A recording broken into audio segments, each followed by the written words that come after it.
Okay, all right, so welcome everybody to Kehila, Kedosha, Janina Synagogue and Museum. We're really honored to have you all here and our special speaker today. My name is Andrew Marcus. I'm Director of Community Development here. It's my pleasure to welcome you all. As you may not know, this is the only Romaniote synagogue in the Western Hemisphere. We're still an active synagogue, open every Shabbat and all holidays, and open as a museum. As you can see upstairs, all of our exhibits, our educational programs like today's program, and many other events throughout the year.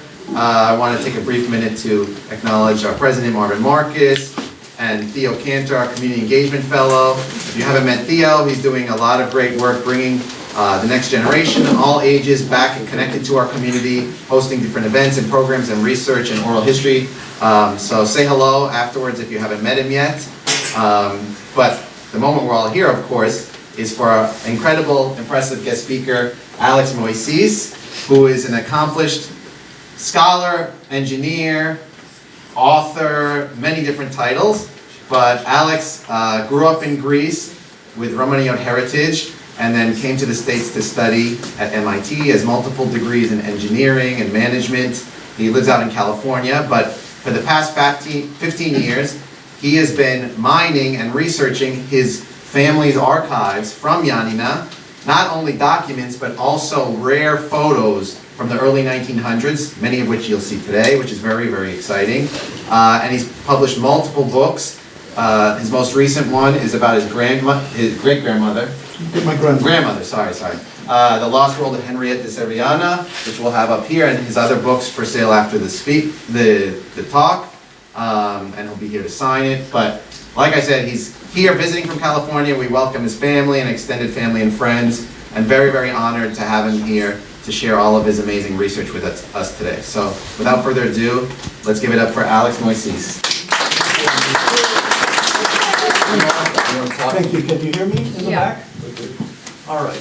Thank you. It's great to be here. I grew up in Greece, and my yaya, my brothers here, our yaya, would always talk about Janina. And so we had this fantasy image of Janina because later in life I realized that normally when a grandparent talks a lot about their town of origin, they visit that town during their vacation, but we never visited Janina because she had lost all her family there, and hence there was a trauma associated with the town. By speaking with us, it was something that she was able to do, but only later did we realize that it was kind of this, we had this fantasy view of Janina.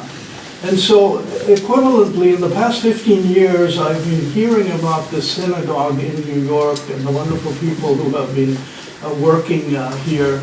And again, it's like a dream come true visiting this place. I'd like to thank KKJ and Andrew in particular for hosting me and helping prepare. It's a real pleasure to be here.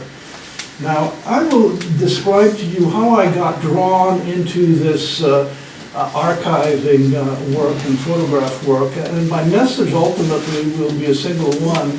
If you have the opportunity, do drill into your family history, archives, communicate with those older, communicate with those younger, because there are a lot of side effects beyond the knowledge that you will gather by doing such work. You will encounter distant relatives that you may have not known existed. The thrill of walking into a stranger's house and seeing a picture of an ancestor that you also have in your house is something that is really unique, and that's something that I think you should take out of this. And I'll describe to you how I got drawn into this experience and the experience overall over the past 15 years. Now, as Andrew mentioned, I grew up in Greece. I was born in Boston, and I'll describe why I grew up in Greece. And I say in this slide that my brother and I have an unusual Greek origin. Now you may wonder what's so unusual. Your grandmother was from Janina, grandfather Asher was from Trikala, the other grandmother Athena was from north of Sparta, a village up on the Paran mountain, and our grandfather was from close to Tripoli.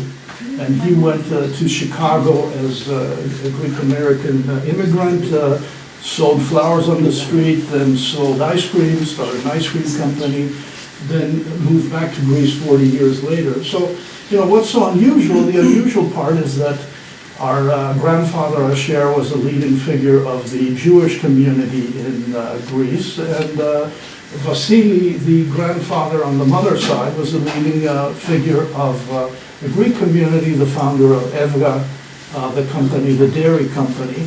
And the families knew each other. The kids all grew up in Psychiko, close to Athens College, where my father went to school.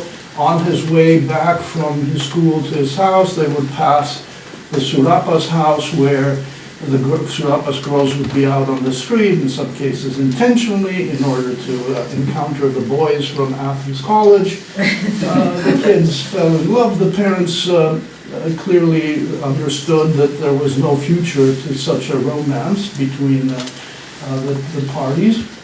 And there was, they knew each other, they had that rapport and communication. But the kids had a different plan. And so when our mother turned 21 and officially was an adult, she actually escaped from the house of her parents, went to the airport, took a plane, arrived in Boston, where Raphael was there to greet her, and they married. She converted. She now rests for the past 20 years at the Jewish cemetery in Athens. Raphael is alive and well. And that's the somewhat unusual part of the background that I was referring to. Now, my interest in Jewish history, and Greek Jewish history in particular, starts from high school. Our grandfather Asher had a big library with books about Jewish history. And when he passed away in 1975, the books came to our house. My father inherited the bookcase, and hence there was this large collection of books about Jewish history. So when the time came at school to work on a history project related to history, I decided I was going to write something about Jewish history, because I had this, this is before the internet or AI or anything, and I had this bookcase right in my house. And I picked, since we were dealing with Eastern Roman or Byzantine history, I decided I was going to do a study on the Jews under Byzantine times. Now, I came under the conclusion, after looking at all the books, that the Jews under Byzantine times were not necessarily better off than they were under Ottoman times. And I wrote that in my paper, and I got back from the teacher the paper. It was covered with red ink, with comments everywhere. I clearly had hit a button with the teacher, but he gave me an A+. And so he certainly appreciated the effort, but I was a bit disturbed with my conclusions. Ever since, whenever anything would come across my desk related to Jewish history and Greek Jewish history, or history in general, I would read it. And so I was familiar with the backdrop, but hadn't really done any specific work associated with it. In 2010, and I grew up, as Andrew said, in Greece, and then went to MIT, and then to California. I lived in France for a few years, and I did a lot of work with France. So from California to France, I would go back and forth. And in 2010, as I was finishing work and walking around the streets of central Paris, I saw a title of a book in a bookcase in a central Paris bookstore that said, the Rabbin de Salonique, the Rabbi of Salonika. I said, oh wow, it's rare to see something like this in Paris. I walked in, I looked at the book, I turned around, and it said, this book is about the rehabilitation of Rabbi Zvi Koretz. I said, well, I'm familiar with the story, and this is kind of controversial. I bought the book, I read it, and realized that the entire thesis of rehabilitating Rabbi Koretz had to do with, to some extent, attacking the character of one of the key witnesses who was ultimately Yom Tov Yakoel, Yom Tov Yakoel was a leading figure, a Zionist figure, leading figure of the Jewish community in Salonika, and he lived day to day and recorded day to day the German occupation and the measures that the Germans took within Salonika. And ultimately, he moved to Athens towards the latter part of the occupation. He was denounced by traitors and collaborators and was arrested, went to the camps and was killed. However, he had gathered a journal with these events recorded, and that was a key element of the commentary related to the rabbi of Salonika. Anyway, I contacted the author, the French author, and asked her, where did you get this information about, in particular about Yom Tov Yakoel? And she said, well, it was this historian in Israel was my source. I looked at the original sources, and then I contacted my father and said, you know, this guy, as it turns out, Yom Tov Yakoel, his journal had been presented as evidence at Eichmann's trial in Jerusalem in the early 60s, and the person who had presented that journal at the trial was our grandfather, Asher Moissis. Wow. And so, and the reason for this is that Yom Tov Yakoel was Asher Moissis' best friend. They were friends in high school, in Kehila. They had been active in plays. They had created a Zionist newspaper called Israel in Kehila. Then they went to law school together. They opened a law office in Salonika. They were active Zionists in Salonika, then leaders of the community of Salonika before the war. So this was not somebody who was a stranger. In fact, when Yakoel was denounced, he wrapped his journal into a German newspaper, an occupation newspaper, in order to hide it. That's the paper that you see at the bottom right, which is in the hands of our father now. And so we actually have that journal. It was published by Professor Abadzoglu in Greece as well. And so, having had that exposure, and my father, I said to my father, you're probably one of the last surviving folks who actually knew Yakoel and knew about this character and can attest to this character, how contrary to the description that this historian has about him, and we should do something about it. We should write an article. And so we my dad pulled out the archives of our grandfather, wrote an article together. One of his friends who actually lives in upstate New York, Raymond Nar, who lives in Albany, New York, helped us with the French, because our French was a bit challenging. And we ended up writing an article in French and in Greek that effectively refuted this character assassination of Yom Tov Yakoel. Having pulled all these archives out, we then realized, well, there's a lot of material here that would be interesting beyond the family, because Asher Moissis was one of the prosecutors for the trial of the perpetrators of the Campbell pogrom in Salonika in the early 30s. So we had the accounts from his experience there and from the community being blackmailed by the local press. We had his speech at the synagogue right after the Germans withdrew from Athens, where they were still expecting people to come back. He was the first diplomatic representative of the state of Israel in Greece as of 1948. And in fact, the picture you will see here on the left is crowds outside his office when the State of Israel was proclaimed in 1948.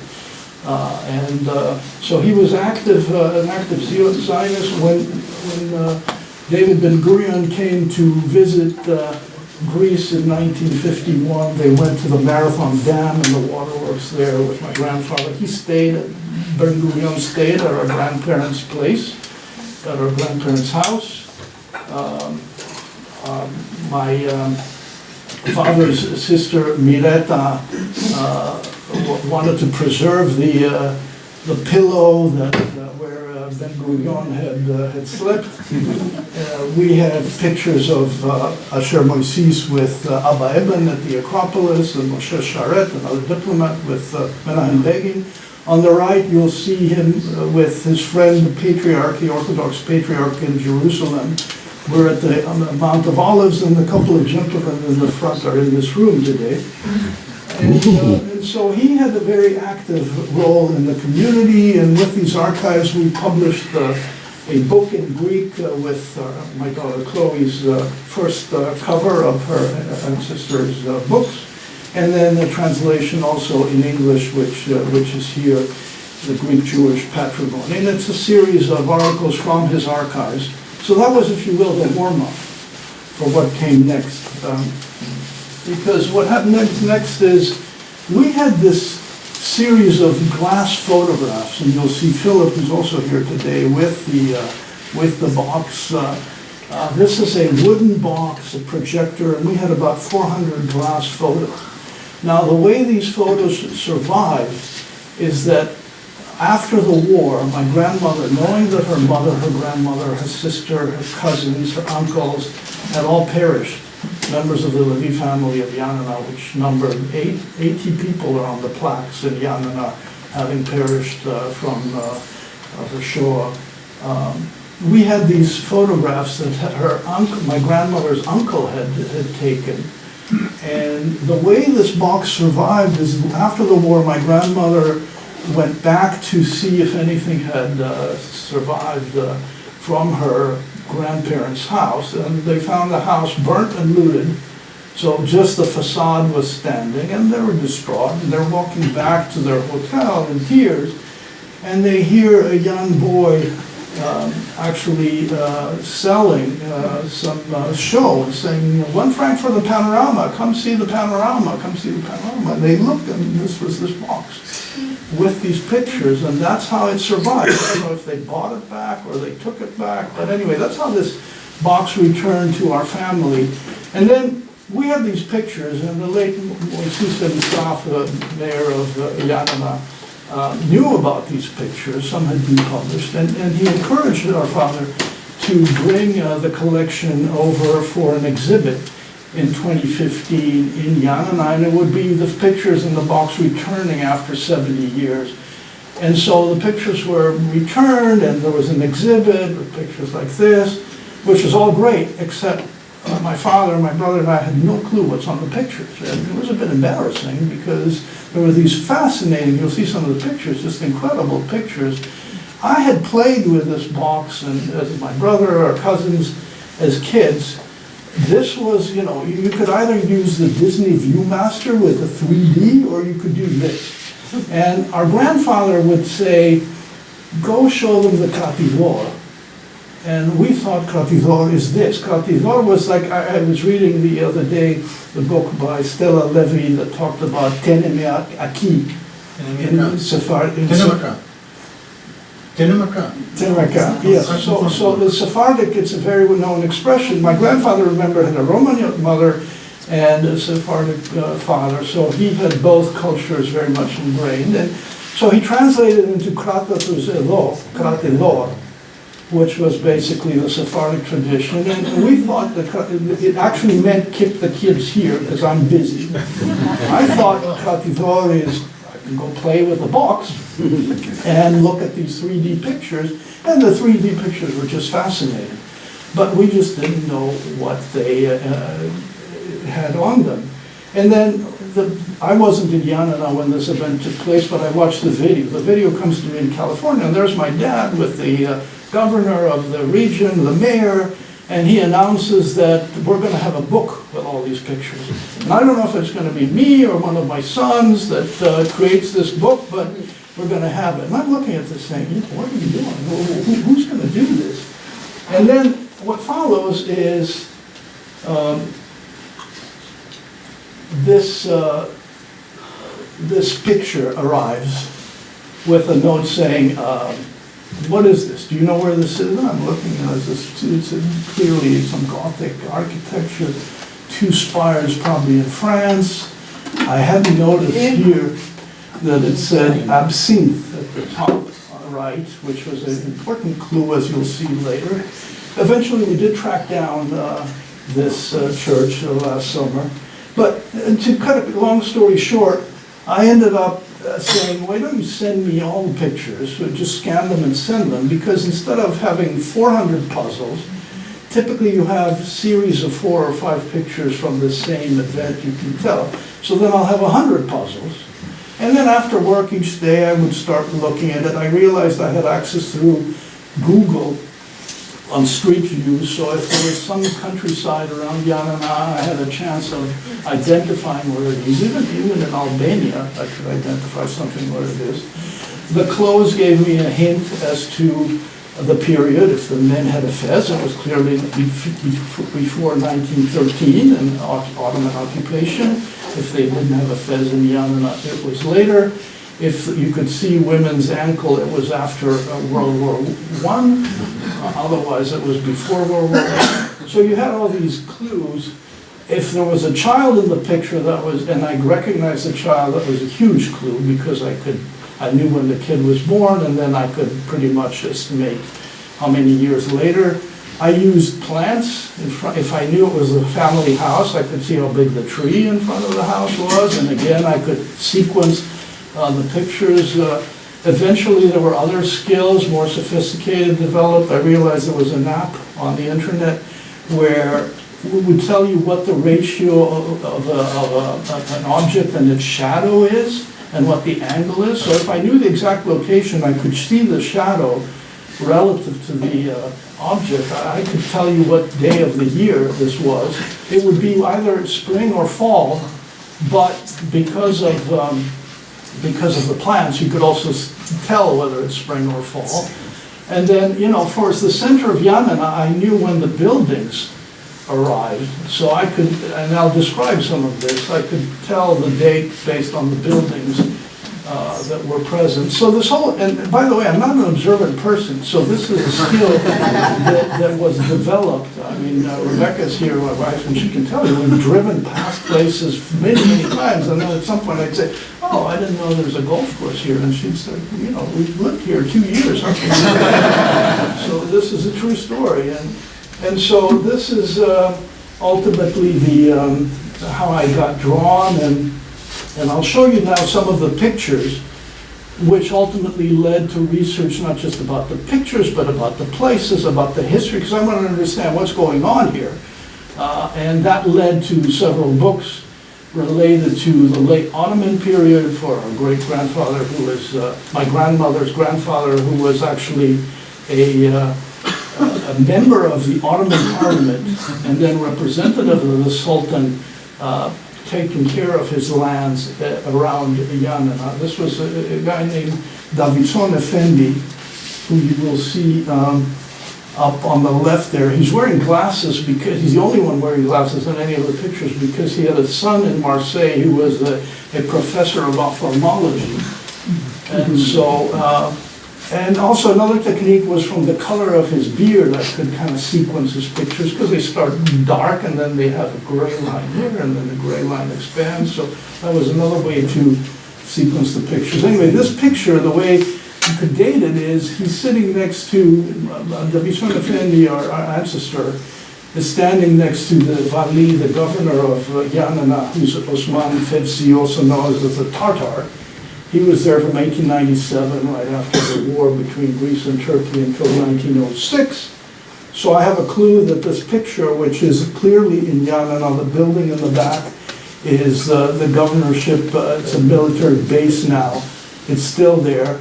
You can see a bunch of lights, and that was actually a particular holiday called Dulalma. Nissim Levis had some cards that survived, and those were very important clues. I had some clues, but I didn't have a mapping between the pictures and the legends, and not all legends have pictures, and not all pictures have legends. But the Dulalma was a holiday, it was the feast of light and of the Navy. So I was able to I realized that I had the internet that people, several generations before me didn't, and I could find stuff that I wouldn't have otherwise without having to go to a library. I could do it from California.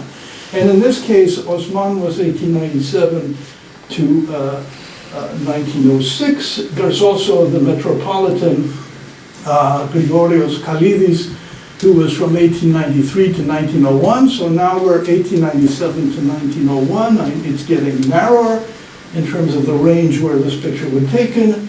And then the mayor, Hiette was also 1898 to 1900. So it turns out that because I also had clues as to where the photography could only be in one place at one time, I knew that Nissim Levis had returned to Janina from France, where he was a student and then an intern, medical intern in 1898, probably to attend a wedding between his finish of his studies and his internship.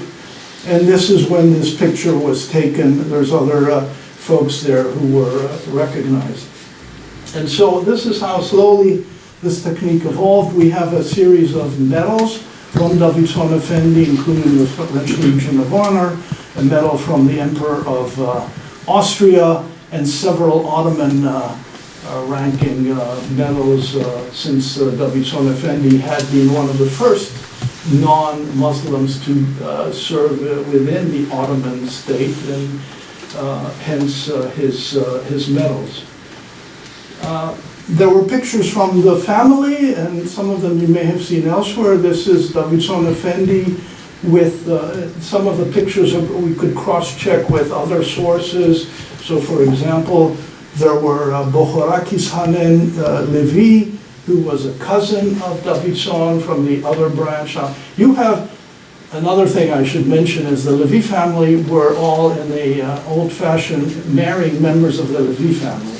So you have basically two couples at the top of our family hierarchy, where Davidson Effendi married his cousin Hana, Kirakanula, and his cousin Sam Levi married Davidson's sister Hannah. So you've got these two couples, and then from the pattern, because the firstborn would be Bohoraki with the name of the grandfather, the first daughter would be the father's mother. You could actually see the pattern of how these family trees extended even before the people that we had. So there's Bohorakis Hanen, there's Davidson Effendi that I mentioned, there is Menahem Effendi Levi, who is Davidson's brother, and then there's Matathiuli, who is Davidson's older son. Matathiulis, his daughter Aneta, married Matathiulis' younger brother Avramakis, and those are my grandparents, my great-grandparents. So this is all in the family. This is noble families, not just Jewish, but in general in the Mediterranean. And I mentioned in one of the books, there's a French historian who's talked about the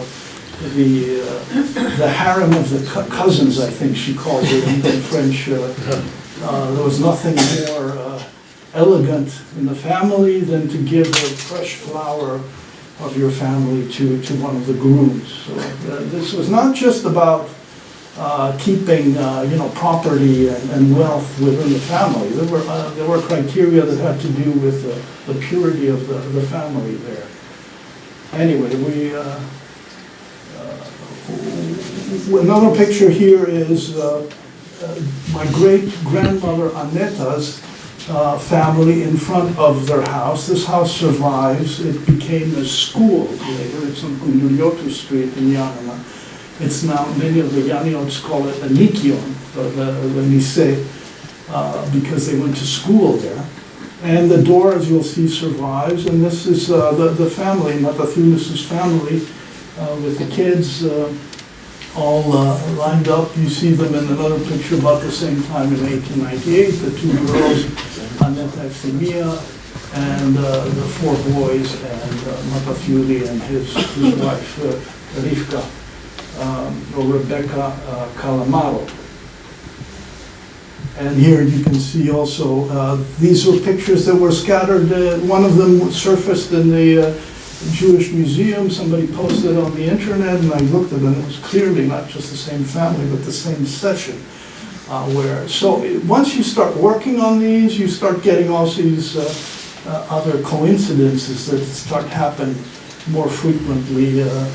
serendipity, I call it, and I'll describe several such instances. This was one where there were pictures that would surface in different places. Now, Nissim Levi, who took these pictures, ended up going to study in France in 1895. Two of his other brothers were also there. One is an engineer, another was the ophthalmologist that I mentioned. And so the first series of pictures that we had from the glass plates were actually in Paris. And he was there in 1900, where the World's Fair took place. So we have these incredible pictures that I enjoyed in 3D as a child from Paris. Again, from the shadows, we could tell that this is not in April, but when the show opened, but in July, probably the 14th of July. And that's around the time, by the way, that the metro opened. The metro was late. It was supposed to open with the Exposition Universelle, but they were late. And since I'm talking about Paris, I'll mention another thing. One of the family members, Sam Levy, the ophthalmologist, when he went to Paris, because his father had sponsored the Dodona archaeological excavations, which took place near Janina at the ancient temple. He had sponsored them. The engineer working on them was the great grandfather of Andreas Papandreou, the later prime minister. Anyway, there is a record in the Louvre of a couple of statues of Zeus that were donated, actually sold, not donated, that should be correct, by Sam Levis to the Louvre. I presume they're still there and weren't stolen last week. In any case, if you're ever in the Louvre and you see a Dodona Zeus statue, it actually comes through the Levi family. And there was other things as well that were recorded. Now, the interesting thing is, in the context of the pictures, there were some that also allowed me to learn more about the history of the period. There was one that said trottoir roulant, which is a moving sidewalk. So you have this legend, moving sidewalk, what is this? It turns out that for the expo, which extended across Paris, they had built two levels of moving sidewalks. One moved faster than the other.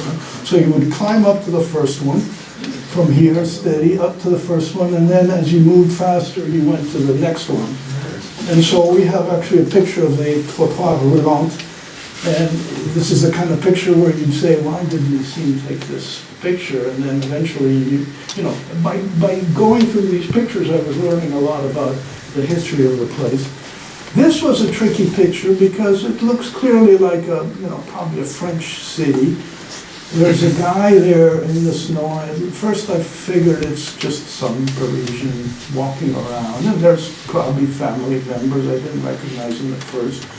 But we did have a clue, and the clue was that there's a group of the family in Marseille, and the Allée des Capucines in the snow. Allée des Capucines is in Marseille, so it doesn't snow very often in Marseille, and so that allowed me to place the specific event to January of 1901, and this ended up being Davichon Effendi, who had represented the Sultan in Paris in 1901. They were talking about the Ottoman debt. And we knew, we had records in the family that Davichon had gone to Paris, and he and Kehila had seen the president of France, but we never knew when and where and how. And this connected the dots. We had a couple of other pictures of Davichon and family in Marseille. And you'll see here, Philip and I, Julia took a picture of us in front of the very same locations last summer. So it was quite incredible to actually see the very same setup. The buildings are still there. We, as I mentioned, we got into the habit of kind of retracing Nissim Levis steps. We realized that this guy had great taste in terms of where he spent his vacation. And, instead of any other travel guide, we would go to sites Nissim visited, to the point where if I suggested at some point today that we might visit some place in Europe, the first thing that my wife Rebecca will ask is this an Nissim thing? Is that what we're doing? So, another picture in Marseille that was fascinating was this one. There's something going on the port of Marseille, And there was a clue saying the arrival of General Gouraud from Madagascar. There was no General Gouraud arriving from Madagascar, so I was confused. General Gouraud was more active in the 20s in Lebanon.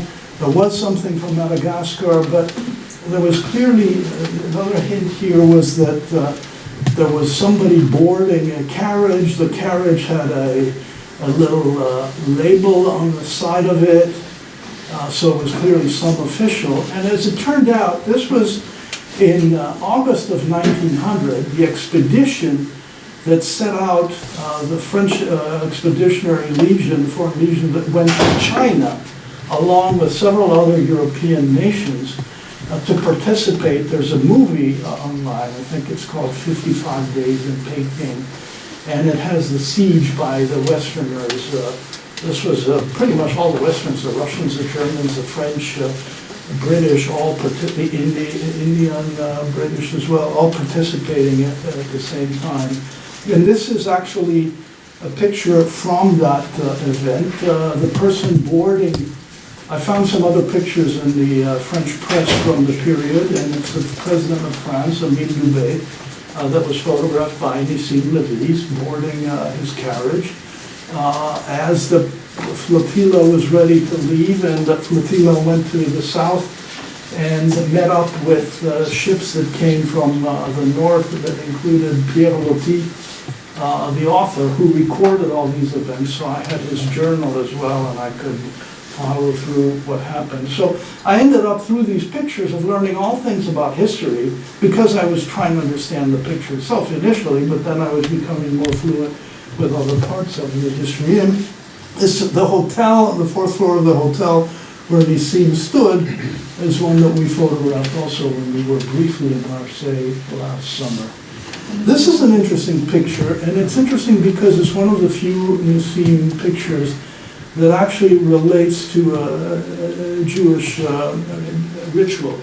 The book that the gentleman has carried has the text from right to left. I had to be careful here because with glass pictures, you're never sure which is the front and the back, but you can look at buttons, men's buttons, or other characteristics of the ring. And so this is indeed a book from right to left. There's holding a glass of wine, so this is a Sabbath in Marseille. The location was, and there was legends that said at the Amado with the family, and there was another one that were playing croquet in the yard. They went swimming, and this is at the Prado Beach, close to Marseille, and the Corniche in Marseille. And it turns out that Sam Levis, the ophthalmologist professor, had married Hannah. I assume she's the Amado. And they were at her parents' place. And the house I found the address through a burglary that took place. There was a report of burglary by Samuel Amado. And the address confirmed the location was around where I expected that house to be based on the other pictures. So there was a bit of inference there. Now, sadly, Sam Levis, who has had a distinguished career, I describe it in the book, passed away in 1902. And one of the other coincidences in the Jewish Museum in Athens, this Shadaya memorial plate that had been dedicated by Sam's parents in Janina was found, and it recorded his birth date and his date of death in Paris. And so again, this was once you start working on these things, you start connecting the dots and finding amazing coincidences. So this Shadaya survives, and it's her parents. He had 2-3 years prior to this handed in his thesis and thanked his parents, and we have that thesis is actually available on Amazon still, with the dedication to his professor and to his parents. This was an interesting picture. I assumed this would be Epios. This is, somebody in a mountain in the middle of nowhere. But there were certain clues that suggested it might not be. These guys are wearing Basque hats. Why would you have a Basque hat in Epios? And then there was a clue with one of the plates talking about being at a height of 2865 meters at the pied of the Maladeta mountain. the Portola Valley. I looked those places up. They're on the border of France with Spain, right on the border. And I actually found on the internet a picture of the very same location, which is as you cross from France into Spain. And Rebecca, my wife, and I had the pleasure of going there. I also found a newspaper that referred to him as Dr. Davichon at Luchon, the town at the bottom of the hill, where he was recognized as one of the guests in 1902 in August. And we had the pleasure of actually climbing up there and crossing from France into Spain. My estimate of the time it would take us to climb up the mountain was about 100% off. I think I estimated 4 hours and it was 8. Oh my. But we did make it, and it was actually a thrill. We went over the mountain, over the clouds, into the snow, and it was a thrill. And this is, 1902. They had rented horses, and this is what Uncle Nissim did. This is a guy from Janina who's out with fellow students climbing up the Pyrenees. This is the path that refugees took from Spain to France in 1938, and then refugees from France, Jewish refugees going from France to the survival route with help from some Americans also to get to You'd have to think at that time, the camera equipment to take a picture of while you're climbing the mountains, right? He had the picture, and clearly he set it up in order to No, it's demonstrate. how, the camera itself. The camera is this big. He actually has pictures moving. We called it one of my friends called it the early GoPro, because he has one of the Champs-Élysées right on a carriage. Right, So but still, I mean, it's yes. a big object that you have to carry. Correct. But it's actually not huge. The key is it probably took several seconds, so you had to pose. Right. This is, in 1904, Nissim returns to Janina and attends my great-grandparents' wedding, Annetta and Avramakis, who are nephew and niece and uncle. And the parents and the whole family is in the pictures. Coincidentally, on the internet, there was another picture taken at the exact same moment from the balcony on the other side. So there's two pictures from the same event. You may have seen the one on the right. It often appears, and at the top you can see the two maids, Esther the senior and Esther the junior. I described in the book how they got their nicknames. And Yanis, who was the gardener, is also seen there, and the carriage driver. And so this is another picture where you see a piece of the family history, but also elements of the Janina history. This is the building that was burnt and looted. The facade survived, and now it's a supermarket. They didn't do anything with the back of the building, but the front is still there. The building next to it survives, the one that I described is the lycée. Now this picture here, again, this is clearly Ottoman times. You can see the Turkish flags. So there's some event, and there are different pieces that would provide the hint. There are signs on the clock, and those signs were raised after the Young Turk Revolution in 1908, where there was celebrations across the Ottoman Empire for concord, unity, omonia in Greek. And they had named that square around the clock Omonia Square, Concord, Place de la Concorde. And they had signs in multiple languages, in Greek, in Turkish, in I think Romanian, maybe Albanian, around the clock with those announcements. Those are there, so we know that this is after 1908 and before 1913 when the Greek army came in. We also know that behind the clock, the building that is there was torn down and replaced in 1910. So this is a picture that was taken around before 1910, and there's an arc, victory arc. So anyway, the picture, to cut a long story short, we were able to identify this as 1909 celebrations for the Constitution. The shadows are very narrow, so we know that it's in the middle of the summer as well. And there were other signs in front of, flags in front of the Levy House that were celebrating this event.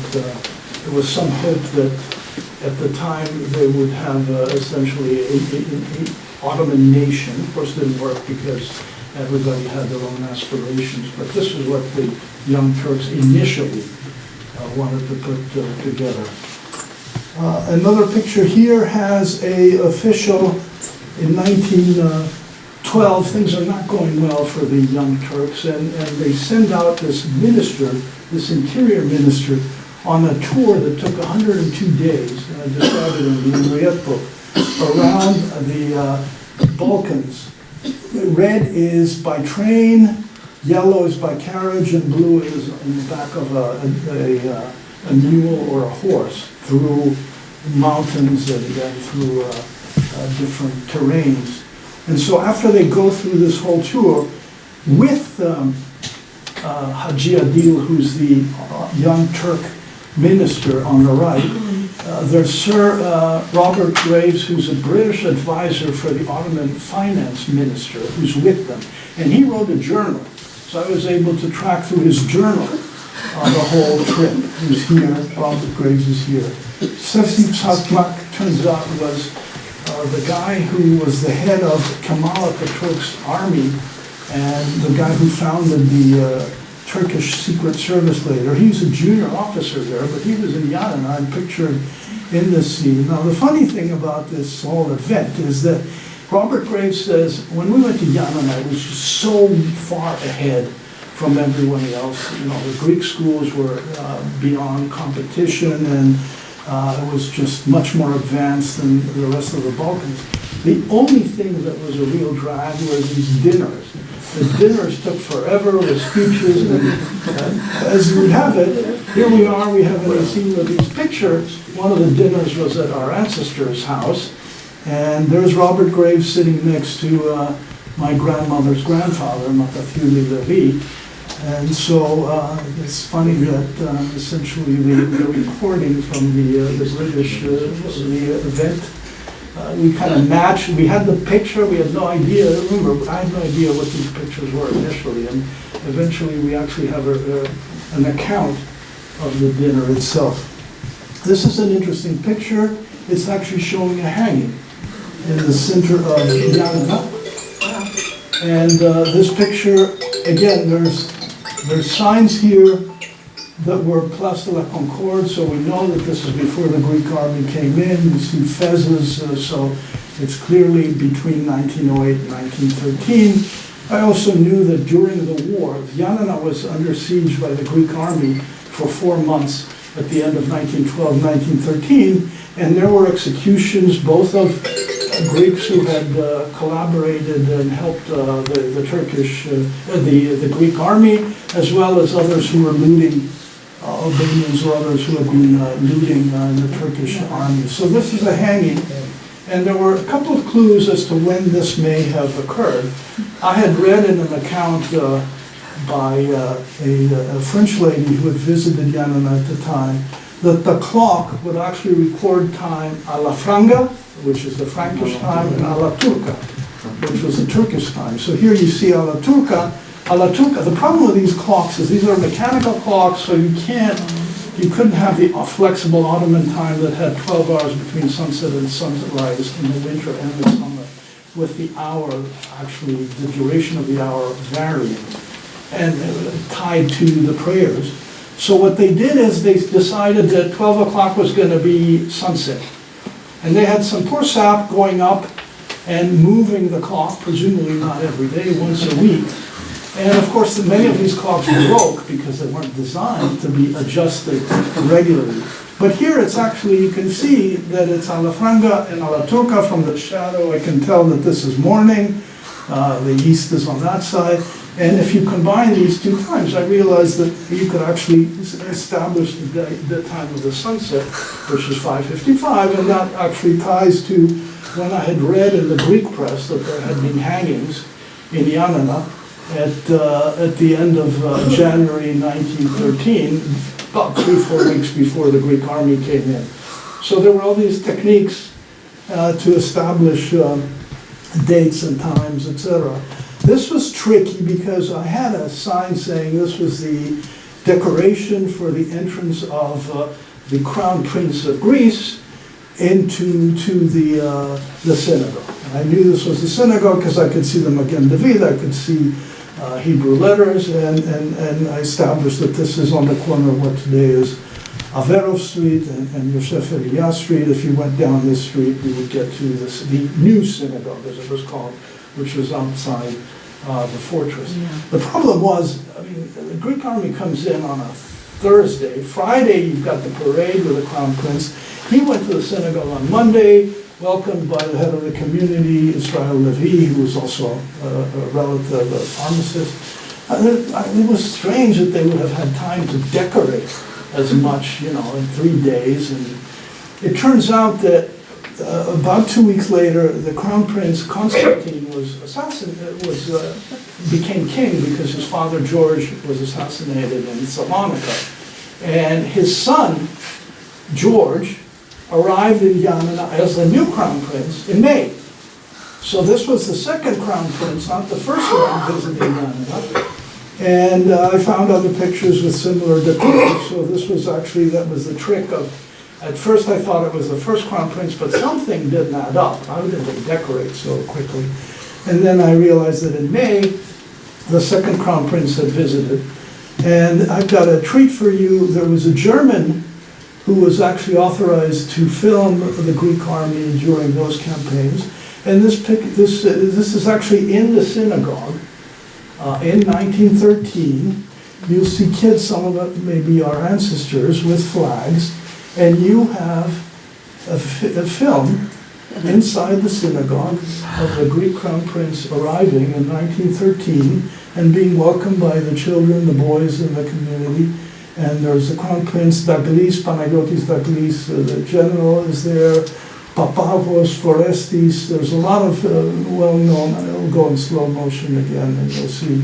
So there's the young crown prince, the boys who are presumably saying, Carlos Irfate, welcome.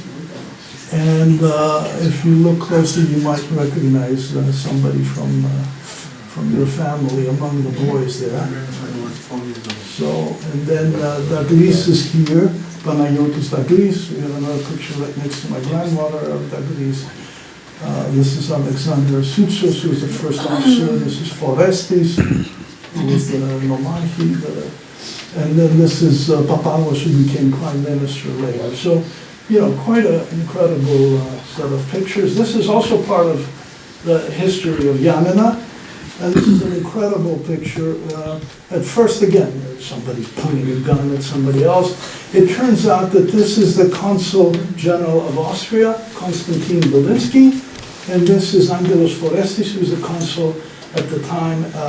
He was the consul of Greece, and here he was now, this is the Nofesis here, so this is 1913, and he is now the governor of Janina. In the press that summer, there are a lot of reports about the Greeks being irate at the Austrians because the Austrians were promoting that the Albanian-Greek border go further south. If you look at the border today, you'll see that it cuts down where Corfu is to make sure that there's no Greek land across from Corfu. Those straits were strategic for the Italians and the Austrians, and under no conditions, even though Greeks lived there, under no conditions did they want that landside to be under Greek hands. And this guy, Konstantin Belinsky, who was the consul general of Austria, along with the Italian consul general, were kind of at the forefront of the protests in Greece. So there's protests by the Yamnok Greeks against this guy, but meanwhile, they're out dining on the island in Janina. They're all speaking French. So this is a bourgeois society. The head of the Alliance school is also there. And as a joke, he's pointing a gun to the head of the Austrian consul. Now, it becomes even more remarkable because that November, the Austrian consul Belinsky, who was ill with his kidneys, is on his deathbed. And he invites Forestis to his deathbed to forgive him if he had done any harm to the community. He was only doing his job, and he wanted to leave in peace with Forestis, and there's this telegram by Forestis to the foreign minister that describes this extraordinary event. So this picture, behind this picture, there was this whole fascinating story, not just of the border committee and the disputes and the protests, but the human side of the person at his deathbed. And so the Austrian foreign minister got the report of Belinsky's health through the Greek foreign minister and through Forestis, who was the one who was allowed to visit him. This is another interesting picture, and I'll speed up after this. This is a picture of a celebration, a Greek Evzonis. So 1920, this is at the peak of the Greek occupation and of Asia Minor after the Treaty of Sèvres. And the celebration includes members of the Levi family that were photographed. Now the irony here is that there's a set of pictures that were on the internet from 1897, which has at the very same place the Ottoman army celebrating a victory in 1897, and members of the Christian and the Jewish community, including members of the Levi family, also part of that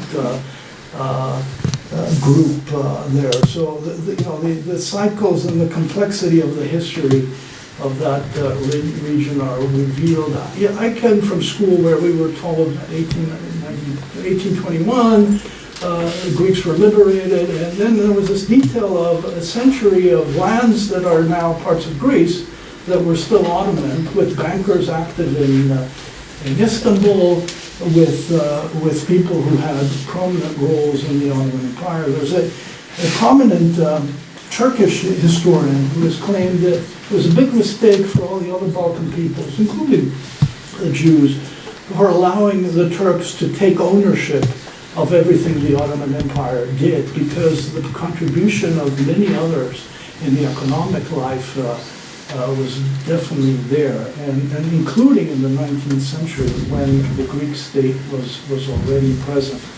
The last picture is the wedding of my grandparents, Asher and Hiette Levi. And what was interesting about this picture, this was one of the ones where we clearly recognized many people here. And like many wedding pictures of that period, not everybody survived the war.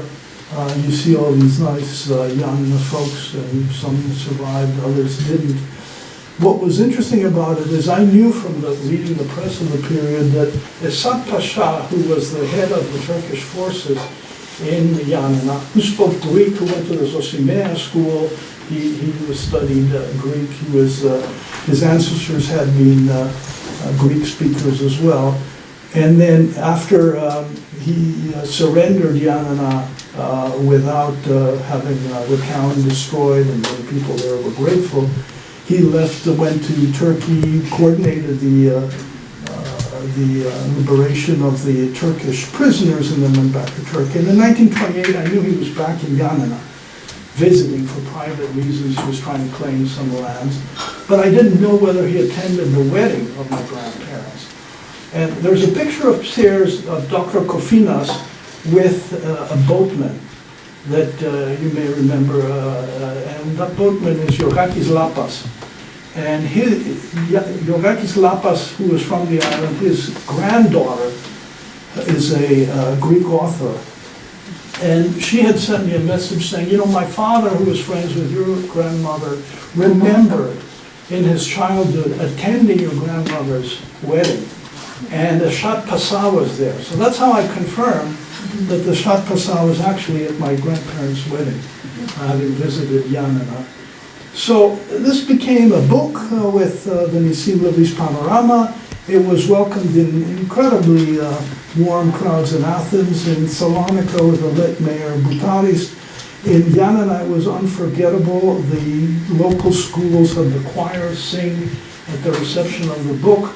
They had schools do competitions with kids taking pictures at places where Nissim Levis had taken pictures. So it was a wonderful way to convey the memory of our families in Janina. The Academy of Athens recognized the book with a prize that was covered in the press in France and in England. The London Times enjoyed my comment that I read in French, I work in English, and I multiply in Greek, and they use that as the title. So it was a thrill. But then the thing that I wanted to point out to you is the serendipity that came from that. When I was presenting the book in Greece, these two gentlemen came over with an album. They were clearly relatives. I mean, you could tell from their faces that they were living members. They looked like they looked like their father. I knew their father. I didn't know their sons. And they had a book, and they said, "We think these are from Nissim Levis." And indeed, he had paper pictures, small of them, from 1895 to 1898 in this album, including one series that revealed that Nissim Levis of Ioannina had participated in the third ever international automobile rally as a member of one of the crews. It was a 6-member crew. So we have pictures from the Pies to Hiette rally. This gentleman, Philippos Giovannis, who's a collector of photographs, contacted us and said, "You know, I have this box, and I bought it in an antique store in the 70s, and I believe it's Nissim Levis." We knew of the existence of some of these pictures. We had seen them on the internet. And he said, "I'd like to return it to the family." And so we got 100 more pictures that came from this incredible coincidence. Then Professor Zubuli on the right was one of the people who was invited to speak at the book presentation in Janina. And she said, "I'm happy to speak," the publisher invited her, "on one condition, if you allow me to make a personal note at the end." And we said, "Fine, how could it be?" And she said, "Look, I grew up in a small village outside of Janina, and because she had to move, her parents had to move to Janina so she could go to school for high school. And that forced her to leave the village in the mountains where she completely free to an apartment building where she was confined around the 4 walls, and she would look out the window, pull the curtain, look out the window, feeling like she's in prison. And she would see a building across the street that was burnt, the facade only stood. And she always wondered, she had asked the parents who lived there, and she said, "Well, this Jewish family lived there, and they all were killed." And so she was trying to imagine what life would be like in that magical world of the mansion. And then as she grew older and got involved with folk art, she realized that the curtain itself was of Jewish make, and her grandmother would say, "Who knows which poor Jewish girl crafted this curtain, and whatever happened to her later." And she said, "When I saw your book, that was the house, and this was my fantasy world that I had dreamt of. And as a recognition for that, I'd like to give you the curtain." And so this is, with a crowd, and I'm supposed to speak, and I'm trying to stay concentrated. And the curtain ended up in display at the Jewish Museum of Athens. So these were all, benefits, apart from meeting relatives that I didn't know existed, just as a result of being involved in these types of activities.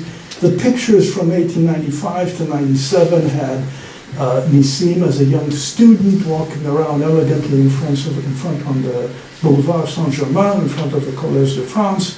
The 3 brothers at the hospital when one of them worked. The metro works in 1897, where the first line was built. Artists racing in Paris, and he had also gone to Berlin at the expo. Now, there was an exhibit at the museum in Athens, and the kids had a bit of fun here. Chloe and Philip were complaining that the family tree was incomplete. Philip and Chloe wanted to test the resemblance to Nissim Levis, and Papu also got involved in the act. So this became a family affair. And then we also started visiting the places where Nissim went. So here you'll see at the top the before and the after pictures in France, and in Nancy, and close to Nancy, down at the Pyrenees. Here, last summer, we went to the Tarn River and went to a cave that he had visited, the birthplace of Jeanne d'Arc in Domremy, in Venice, where several folks who are here were present. And so it became kind of a fun activity in Switzerland, in France, and it turns out the building in France where the family visited, I showed it to a colleague who works in France, and his great uncle built the building in the back. So it was just amazing. But he was on the left wing of the family, and the guy that I worked with was on the right. He clarified that, which was funny, that the families had kind of split. We went to Como with Chloe, and you see there in Italy and in Paris, of course, where Chloe was actually born. Chloe was born at the hospital where Nissim Levis had worked as a doctor. We didn't know that. That was another of the coincidences. My dad went to Corinth. And then here's Philip and his friends in the Acropolis, again, where his great-grandmother had taken the pictures, so you get the idea. My father with an umbrella, where his mother's grandparents had posed, right in front of a lake. The house and the door, which still stands at the house. And then my grandmother had taken pictures 20 years apart in Janina as a little girl, under Turkish rule, and right before her wedding during her engagement in February 1928. And Rebecca and Chloe kind of repeated the exercise many years later. So, but it wasn't just for the fun of the family. We also alerted others in many places where we went. This is a village in France called Stanville, and we had a picture of Napoleon, a statue of Napoleon in Stanville. And through actually AI, I had read a street sign and identified the location. And we contacted that town and the mayor, and we said, hey, we've got these two pictures of people from the village from 1900, and I was gonna be in that region. Can we come by and give you the pictures? I said, of course. We arrive in Nancy, and the local paper has an article about this American who's coming with these pictures. So we get to the village, and all the old ladies in the town were there to welcome us. There was a football game, I think, so the old men were not present. But they had a map, and the map showed us this is where the Napoleon statue is today, and this is where it used to be, assuming that where it used to be was where our picture was. And I looked at the map and I said, well, yeah, our picture is actually somewhere else. So there was this confusion because before the war, it was somewhere else. And it turns out one old lady said, oh, I remember, my grandfather used to say. So before World War I, it was in one place, then it moved, and then it moved again. And the memory of the fact that originally it moved twice had been lost. And of course, you know, the awareness of the same with other places in France, of people being aware who had been there and what their story was. And so all this led to a book about David Shon Effendi and effectively the latter part of the Ottoman Empire in Janina. Hiette is about my grandmother, and the book describes why she got this nickname. So it's about her life from 1915 through 1944, I guess, when the community perished. In between, the town of Janina commissioned a book about the history of Janina by multiple authors, and I was invited to write the part about the transition from Ottoman to Greek rule. Last February, I was invited to give the Independence Day presentation at Janina with a parade, and the President of the Republic was there, so it was quite a thrill. There were 15 lines of protocol that I had to go through to start the talk. And I had the thrill of taking a picture of the authorities of Greece at the same spot where Nissim had in 1913. I stood there, and so, you know, more importantly, and this has been the most rewarding part, is as a result of this work, the individuals who would otherwise have been remembered just as names on plaques have faces. They're known to the Janiotes. The people in Janina actually know these people, and they trace their lives through their entire period from children to adults. And there were several members of the family, as I mentioned, that were perished. And I knew that we had been successful when my brother Elias sent me a crossword puzzle from the Jewish community in Greece, where Nissim Levis was one of the clues in the crossword puzzle.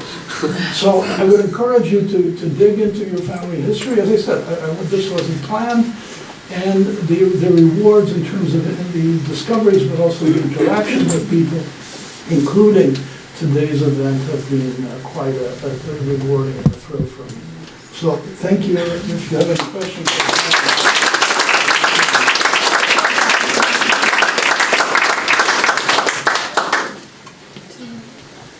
Yeah, I want to thank you for an amazing presentation. What do you suggest for the families that don't have the treasure trove of pictures that you have? Now, I have this synagogue. My great-grandmother's up on the plaque upstairs, kind of Midrash, one of the founders. But, you know, the story, to get back to Greece, we can begin here on Broome and Allen. I can go part of the way back to Janina, but I get lost. So, And I can't navigate it. so the question is, you know, how do you navigate if you don't have, you know, the archive? I found it fascinating as I met other people who are relatives to get their side of the story. And, you know, you start adding, so for example, there was this rumor among another part of the family that our family owned villages. Now, we didn't have any such information. But then Yaya was describing a story where when she was a kid, she and her cousin, Uncle Sam Levis, wrote fan mails to French actors. And they were probably, you know, early fan mail. And they wrote these letters, and they didn't want to address themselves as Sam Levi, it didn't sound cool, or Hiette. So she signed Henriette de Serviana, which sounds very noble. Now, Serviana is a village south of Janina. And Sam sound is Sam de Barks, which also sounds fancy. And Barks is another village south of Janina. It turns out that those were the villages that the family owned, and I found records. So when she said Henriette de Serviana, she meant it. We thought it was a joke, but it was actually, you know, and those lands, as a result of the population exchange and those lands were sold to the Greek state at a low price in the 20s. But that's an example of where you start picking things up, and as they add up, you end up being in a better position than your relatives of actually connecting the dots because you started the research. So you don't need the archives. It's basically being the center of the collection. And then many relatives are more than happy to contribute, and then there's things that are consistent. Yes, please. So there were two synagogues in Janina. The one that you showed, there were three? There were four. There were four. Yes. Well, the one you showed was the one that was outside of the Castro.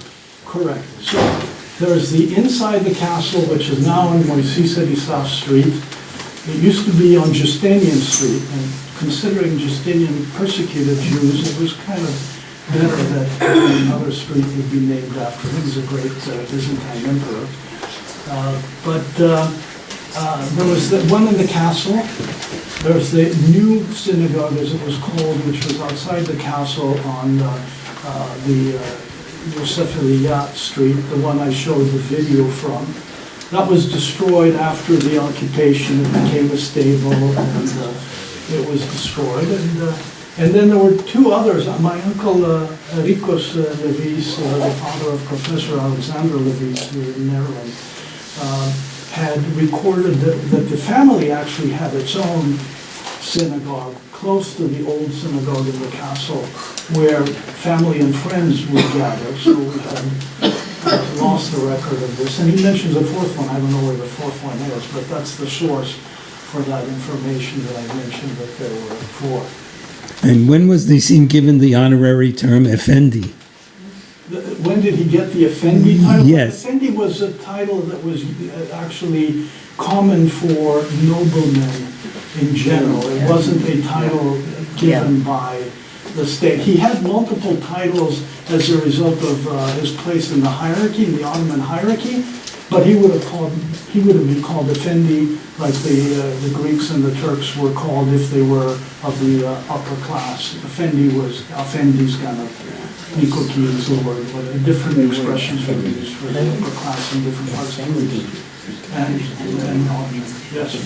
Do you know more about the house in the photograph of the marriage and the garden? Do they have a courtyard or a backyard? Yes, the house, the Levi house, there were two houses next to each other. I'm assuming that much of that region was also owned by the Levi house, the Levi family at some point, because other relatives' houses surfaced there. They did have a yard.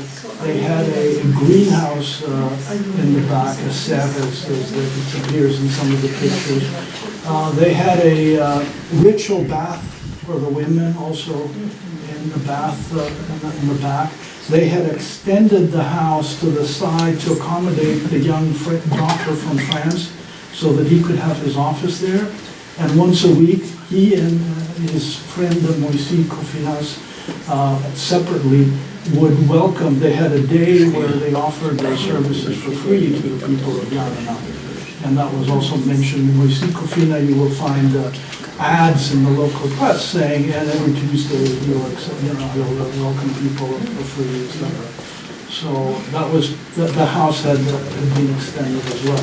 This is the Davichon house. The plaque shows the construction date on it. And then the other house was, and it was 1868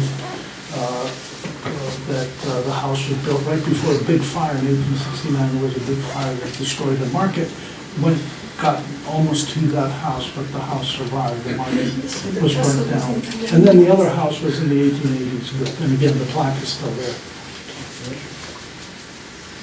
Yes, To piggyback onto his question, what family property still exists that's in your hands? And did you have to get any property back from inhabitants who were Greek who took over after the Holocaust?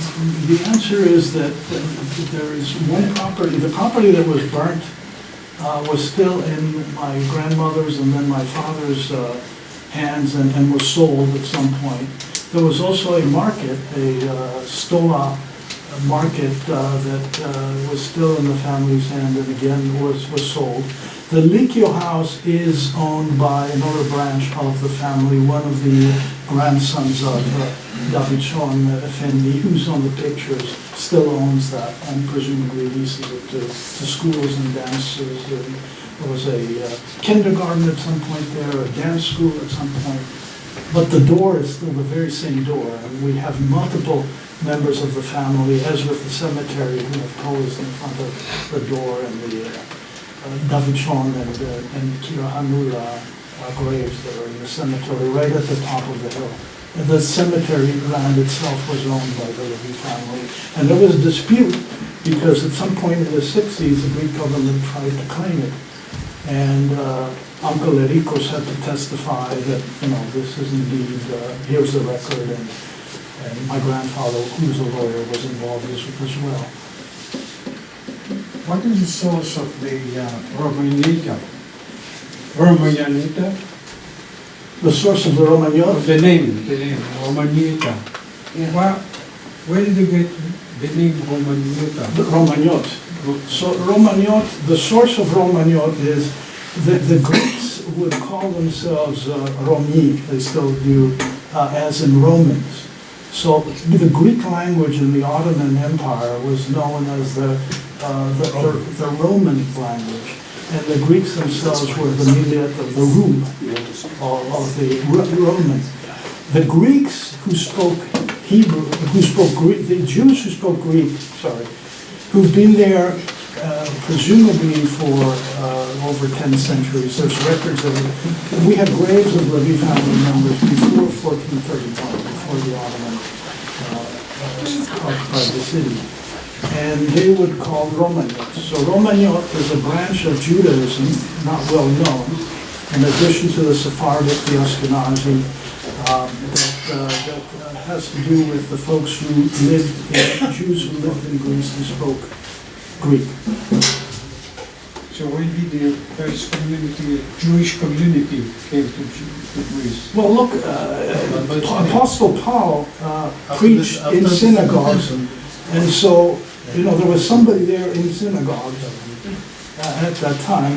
In Hellenistic times, Greeks were all along the Mediterranean. So there's a record as of the, I don't remember, 9th century, it's related to Janina, but there's speculation as to whether they came with the Romans to dig the isthmus, the canal, the Corinth Canal, and maybe left there. Maybe they came from Crete. But the reality is they were dispersed in that area already during Hellenistic times, and there were synagogues. So, another theory would be that they were there. Some converted. My dad had said to one of the metropolitans in Greece at some point, let's suppose your ancestor was at the synagogue too. They converted to Christianity. Mine were more stubborn. They didn't convert, and here we are. So we don't know. So the Romaniote Jews are not the ones that came from the land of Israel during Roman times to be bought as slaves or as that's one to theory. Rome? So One they theory. were even before that? They could have been before that. The one theory is that they came. There's the whole notion of how do we all relate the background going back to the land of Israel. But there were people dispersed, and I know you had a session on the DNA recently on YouTube, and if you haven't seen it, you should look it up. A very interesting discussion there as well. So maybe not. It's certain that there are Levi graves in 1426 or something. Matthew Levi's, which is the same name as some of our ancestors later.